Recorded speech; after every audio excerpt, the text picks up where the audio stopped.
Can something be too simple? Can an investment strategy be too simple? That's something that my colleagues and I have been talking about over the last couple of days. There's been, I've heard this floated around here in recent days about what if I just put all my money in short-term money market funds, a CD, a high-yield savings account, and I get 5%. So I do nothing else but that. I throw all the money in there, I get my 5%, and I walk away. I'm done. I don't have to think anymore about investment strategy, don't have to think too much about market risk, all that stuff. My money's going to be there and it'll keep generating 5%. Okay, where's the problem?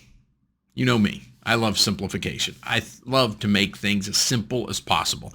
But the operative words here are as possible. Sometimes simple can be too simple and it's not really comprehensive for what you're really trying to achieve. So what you have to think about is, what's your required rate of return?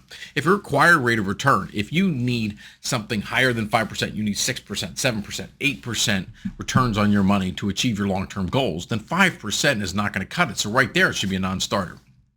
Number two, if you're super wealthy, you're so wealthy that you don't need any return on your money to live the life of the wildest dreams, or you only need 1% or 2%, then 5% is going to get it done if that 5% was going to be guaranteed to last throughout the rest of your lifetime. But we don't even know if that 5% on short-term money, on high-yield savings, on these money market funds is even going to be there in the next 3 months, 6 months, or a year.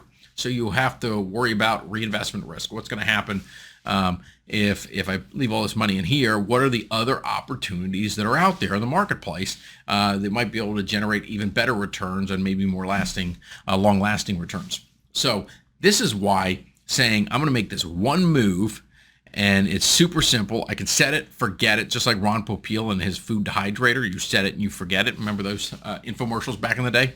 Yeah, that's why it doesn't really work here with investment strategy for most people, because investment strategy has a little bit more nuance, a little bit more variability. There's constantly new opportunities emerging. It's very, very dynamic. And so I'm not saying you need complex investment strategy.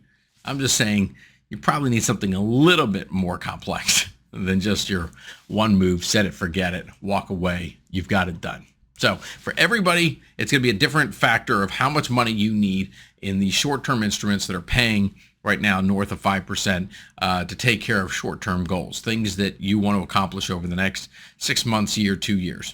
Everybody's going to have a different number. But just don't get lulled into thinking that this one simplified approach is going to be the be-all, end-all cure for your investment strategy.